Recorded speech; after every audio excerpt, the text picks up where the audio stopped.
Et là, la faute. Chazak ou Baruch Rabotai, on est le 5 Tammuz aujourd'hui. Le 5, c'est la lettre de Hachem, Hey.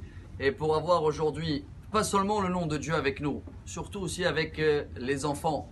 Car chacun qui veut avoir une ségoula pour que les enfants ils écoutent, ou pour avoir des enfants, Bezrat Hachem, il y a un très grand message qui sont avec les deux parachiotes qu'on est en ce moment dedans. On va commencer par la paracha qu'on va lire cette semaine, dehors d'Israël. Nous, on vient de la lire en Israël. Chukat se termine avec cette histoire de Sihon et Og, et que Moshe Rabbeinu, il avait peur apparemment d'aller combattre contre Og, que Hachem il le dit, Al tira oto, ki beatra natati oto. Ne t'inquiète pas, n'aie pas peur, tu vas le gagner. Il dit Rachid, Moshe Rabbeinu, depuis quand il a peur? Après tout ce qu'il a traversé en Égypte avec Pharaon et les miracles, il a peur de Og.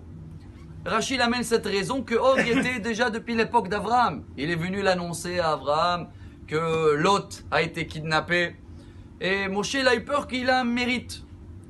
Rabbi Shimon Bar Yochai dans le Zohar, il rajoute un grand mérite. Que Og, qui c'est qui a fait la Brit Mila de Og? Avraham Avinu. Le jour où il a fait la Brit Mila à tout le monde, il avait fait la Brit Mila à Og.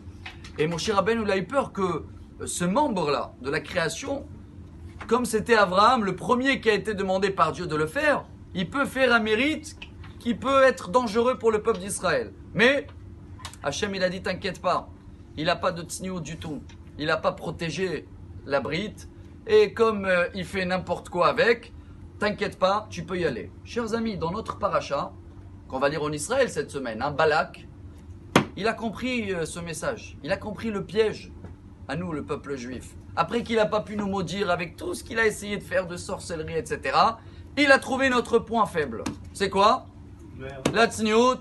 Ils ont mis les femmes et 24 000 morts à cause de ce manque de tsniout. Alors le message d'aujourd'hui qui est tellement beau, si on veut avoir le nom de Dieu avec nous, chers amis, cette tsniout, on doit prendre des poissons.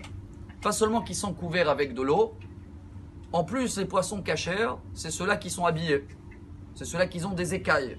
Ça suffit pas d'être couvert et caché. Alors bien sûr, ça demande un effort, que ce sera le côté des femmes.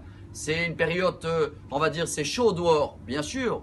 Mais si on comprend, voilà le secret du Zohar HaKadosh, Rabotai, que c'est chaud dehors, mais ça fait de moins de chaleur et des tensions à la maison avec les enfants. Et moins de tensions entre le couple. Car plus on est tsniout, ça va très loin. Hein. Jusqu'à où on doit être tsniout? Jusqu'à la Gemara Nida, page 17, elle amène Lo yeshamesh adam itato leorium. Dans l'intimité, jamais il faut avoir de la lumière. Pour quelle raison? Jamais, Rav Chizda dit, Ve'afta l'ereacha kamocha, aime ton prochain comme toi-même.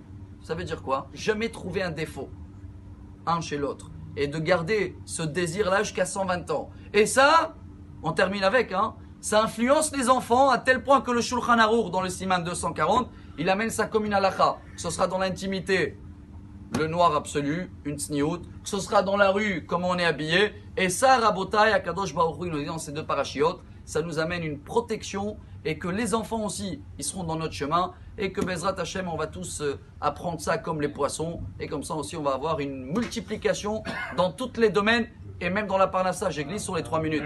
Et les poissons, ils manquent jamais de quoi manger aussi. Bonne journée. Amar Rabbi Elazar.